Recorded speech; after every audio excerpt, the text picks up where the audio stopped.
ಆತ್ಮೀಯ ಬಂಧುಗಳೇ, ಮಹಾಭಾರತ ವಿರಾಟ ಪರ್ವ, ಇದರಿಂದ ದ್ರೌಪದಿ ಮತ್ತು ಭೀಮಸೇನನ ಮಾತುಕತೆ ಈ ವಿಷಯದ ಬಗ್ಗೆ ನಾವು ತಿಳ್ಕೊಳ್ತಾ ಇದ್ವಿ. ಹೋದ ಭಾಗದಲ್ಲಿ ಭೀಮಸೇನನ ಹತ್ರ ಬಂದು ದ್ರೌಪದಿ ತನ್ನ ತೊಂದರೆಗಳನ್ನ, ತನ್ನ ದುಃಖವನ್ನ ಹೇಳ್ಕೊಳ್ತಾ ಇದ್ದಾಳೆ. ನಾನು ಎಂಥ ರಾಜನ ಮಗಳು, ಎಂಥ ಶೂರ ವೀರರ ಹೆಂಡತಿ, ಮತ್ತು ಎಂಥ ವಂಶದ ಸೊಸೆ, ಆದರೂ ಕೂಡ ಇವತ್ತು ನನ್ನ ಗತಿ ಹೀಗಾಗಿದೆ ಅಂತಂದ್ಬಿಟ್ಟು ಹೇಳ್ಕೊಳ್ತಾ ಇದ್ದಾಳೆ. ಆಮೇಲೆ ನಾನು ಯಾರಿಗೂ ಕೂಡ ಯಾವುದೇ ಲೇಪನವನ್ನು ತಯಾರು ಮಾಡ್ತಾ ಇರಲಿಲ್ಲ, ಬರೀ ಕುಂತಿಗೋಸ್ಕರ ಮಾಡ್ತಾ ಇದ್ದೆ.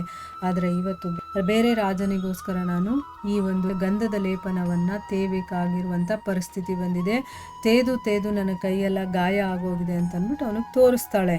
ಈ ರೀತಿ ಹೇಳಿ ದ್ರೌಪದಿ ಭೀಮಸೇನನಿಗೆ ತನ್ನ ಕೈಯನ್ನು ತೋರಿಸಿದ ಮೇಲೆ ಅವಳು ಬಿಕ್ಕಳಿಸ್ತಾ ಹೇಳ್ತಾಳೆ, ನನಗೆ ಗೊತ್ತಾಗ್ತಾ ಇಲ್ಲ ನಾನು ದೇವತೆಗಳಿಗೆ ಯಾವ ರೀತಿಯ ಅಪರಾಧ ಮಾಡಿದ್ದೀನಿ. ಯಾಕೆ ಅಂತಂದರೆ ನನಗೆ ಸಾವು ಕೂಡ ಬರ್ತಾ ಇಲ್ಲ. ಹೋಗ್ಲಿ, ದುಃಖವನ್ನು ಅನುಭವಿಸೋದಿರಲಿ, ನಾನು ಬದುಕಿರಬಾರ್ದು ಅಂತ ನಾನು ಅಂದ್ಕೊಂಡ್ರು ಕೂಡ ನನಗೆ ಸಾವು ಅನ್ನೋದು ಕೂಡ ಬರ್ತಾ ಇಲ್ಲ. ಭೀಮ ಅವಳ ಸಣ್ಣದಾದ ಕೈಗಳನ್ನು ಹಿಡ್ಕೊಂಡು ನೋಡ್ತಾನೆ. ನಿಜವಾಗ್ಲೂ ಕೈಗಳ ಮೇಲೆ ಕಪ್ಪು ಕಲೆಗಳಾಗಿರುತ್ತೆ. ಆ ಕೈಗಳನ್ನು ತನ್ನ ಮುಖದ ಮೇಲೆ ಇಟ್ಕೊಂಡು ಅವನು ಅಳೋದಕ್ಕೆ ಶುರು ಮಾಡ್ತಾನೆ. ಕಣ್ಣೀರಿನ ಮಳೆನೇ ಸುರಿಯುತ್ತೆ. ಆಮೇಲೆ ಆತಂಕ ಕ್ಲೇಶದಿಂದ ಪೀಡಿತನಾಗಿ ಭೀಮಸೇನ ಹೇಳ್ತಾನೆ, ಕೃಷ್ಣೇ, ನನ್ನ ಬಾಹುಬಲಿಗಳಿಗೆ ಧಿಕ್ಕಾರ. ಅಂತಂದರೆ ನಾನು ಇಷ್ಟು ಶಕ್ತಿವಂತ ಆಗಿದ್ದೀನಿ, ಆದರೂ ಇಂಥ ಒಂದು ಬಾಹುಬಲವನ್ನು ಇಟ್ಕೊಂಡು ನಿನಗೇನು ಮಾಡೋಕ್ಕಾಗ್ತಾ ಇಲ್ವಲ್ಲ, ಇದಕ್ಕೆ ಧಿಕ್ಕಾರವಿರಲಿ. ಅರ್ಜುನನ ಗಾಂಡೀವ ಧನಸ್ಸಿಗೂ ಕೂಡ ಧಿಕ್ಕಾರ. ನಿನ್ನ ಕೆಂಪಾದ ಕೋಮಲ ಕೈಗಳು ಈ ದಿನ ಕಪ್ಪಾಗ್ಬಿಟ್ಟಿದೆ. ಆ ದಿನ ಸಭೆಯಲ್ಲಿ ನಾನು ವಿರಾಟನ ಸರ್ವನಾಶ ಮಾಡಿಬಿಡ್ತಾ ಇದ್ದೆ. ಮತ್ತು ಐಶ್ವರ್ಯದ ಮದದಿಂದ ಉನ್ಮತ್ತನಾಗಿರುವಂಥ ಕೀಚಕನ ತಲೆಯನ್ನು ಕಾಲಿನಿಂದ ಜಜ್ಜಿಬಿಡ್ತಾ ಇದ್ದೆ. ಆದರೆ ಧರ್ಮರಾಜ ತಡೆದ್ಬಿಟ್ಟ. ಅವರು ಸನ್ನೆಯಿಂದ ನನ್ನನ್ನು ತಡೆದ್ರು. ಇದೇ ರೀತಿ ರಾಜ್ಯಚ್ಯುತರಾದರೂ ಕೂಡ ಕೌರವರನ್ನು ಕೂಡ ನಾನು ಕೊಲ್ಲಕ್ಕೆ ಆಗಲಿಲ್ಲ. ಅಂದರೆ ಆ ಸಮಯದಲ್ಲೂ ನಾನು ಕೊಂದು ಬಿಡಬೇಕು ಅನ್ನೋಷ್ಟು ಕೋಪ ಬಂದಿತ್ತು. ಆದರೆ ಅಲ್ಲೂ ಕೂಡ ನನ್ನನ್ನು ತಡೆದು ಬಿಟ್ಟರು. ದುರ್ಯೋಧನ, ಕರ್ಣ, ಶಕುನಿ ಮತ್ತು ದುಶ್ಯಾಸನನ ತಲೆಯನ್ನು ಕಡಿಯೋದಕ್ಕಾಗಲಿಲ್ಲ. ಈ ಕಾರಣದಿಂದ ಇವತ್ತು ಕೂಡ ನನ್ನ ಶರೀರ ಕೋಪದಿಂದ ಸುಡ್ತಾ ಇದೆ. ಅಂದರೆ ಆ ಸಮಯದಲ್ಲಿ ನನಗೆ ಅವ್ರನ್ನ ಕೊಲ್ಲಕ್ಕಾಗಲಿಲ್ವಲ್ಲ ಅನ್ನುವಂಥ ದುಃಖ ಈಗಲೂ ಇದೆ ನನಗೆ. ಆ ಕೋಪದಿಂದ ನನ್ನ ಶರೀರ ಎಲ್ಲ ಸುಡುತ್ತೆ. ಆ ತಪ್ಪು ಈಗಲೂ ಕೂಡ ನನ್ನ ಹೃದಯದಲ್ಲಿ ಮುಳ್ಳಿನ ಹಾಗೆ ಚುಚ್ಚುತ್ತಾ ಇರುತ್ತೆ. ಸುಂದರಿ, ನೀನು ನಿನ್ನ ಧರ್ಮವನ್ನು ಬಿಡಬೇಡ. ಬುದ್ಧಿಮತಿಯಾಗಿದೆಯಾ? ಕ್ರೋಧದ ದಮನ ಮಾಡು, ಅಂದರೆ ಕೋಪವನ್ನು ಕಂಟ್ರೋಲ್ ಮಾಡ್ಕೋ. ಹಿಂದಿನ ಕಾಲದಲ್ಲೂ ಕೂಡ ಬಹಳಷ್ಟು ಸ್ತ್ರೀಯರು ಪತಿಯ ಜೊತೆ ಕಷ್ಟವನ್ನು ಪಟ್ಟಿದ್ದಾರೆ. ಭೃಗುವಂಶಿಗಳಾದಂತಹ ಚ್ಯವನ ಮುನಿ ತಪಸ್ ಮಾಡ್ತಾ ಇದ್ದಾಗ ಅವರ ಶರೀರದ ಮೇಲೆಲ್ಲ ಗೆದ್ದಲು ಹುಳುಗಳು ಹುತ್ತವನ್ನು ಕಟ್ಟಿಬಿಡುತ್ತೆ. ಅವರ ಹೆಂಡತಿ ರಾಜಕುಮಾರಿ, ಅವಳ ಹೆಸರು ಸುಕನ್ಯಾ ಅಂತ, ಅವಳು ಅವರ ಸೇವೆ ಮಾಡ್ತಾಳೆ. ರಾಜ ಜನಕನ ಮಗಳಾದಂತಹ ಸೀತೆ ಹೆಸರನ್ನು ನೀನು ಕೇಳಿರ್ಬೇಕಲ್ಲ. ಈಗ ಇತಿಹಾಸದಲ್ಲಿ ಹೆಂಗಸರು ಏನೇನೆಲ್ಲ ಕಷ್ಟಪಟ್ಟಿದ್ದಾರೆ ಗಂಡಸರ ಜೊತೆ ಇದ್ಕೊಂಡು ಅನ್ನೋದಕ್ಕಿಲ್ಲಿ ಉದಾಹರಣೆಗಳನ್ನು ಕೊಡ್ತಾ ಇದ್ದಾರೆ. ಚವನ ಮುನಿ ಇದ್ದಾರಲ್ಲ, ಅವರು ತಪಸ್ ಮಾಡಬೇಕಾದ್ರೆ ಅವರ ಹೆಂಡತಿ ಸುಕನ್ಯಾ, ಅವಳು ದೊಡ್ಡ ರಾಜನ ಮಗಳು, ಅವಳು ರಾಜಕುಮಾರಿ ಅವಳು.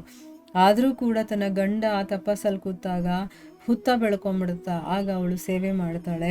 ಮತ್ತು ಸೀತೆಯ ಹೆಸರನ್ನು ನೀನು ಕೇಳಿರಲೇಬೇಕು. ಅವಳು ಘೋರವಾದಂತಹ ಕಾಡಿನಲ್ಲಿ ಪತಿದೇವನಾದ ಶ್ರೀರಾಮಚಂದ್ರನ ಸೇವೆಯನ್ನು ಮಾಡ್ತಾ ಇದ್ಲು.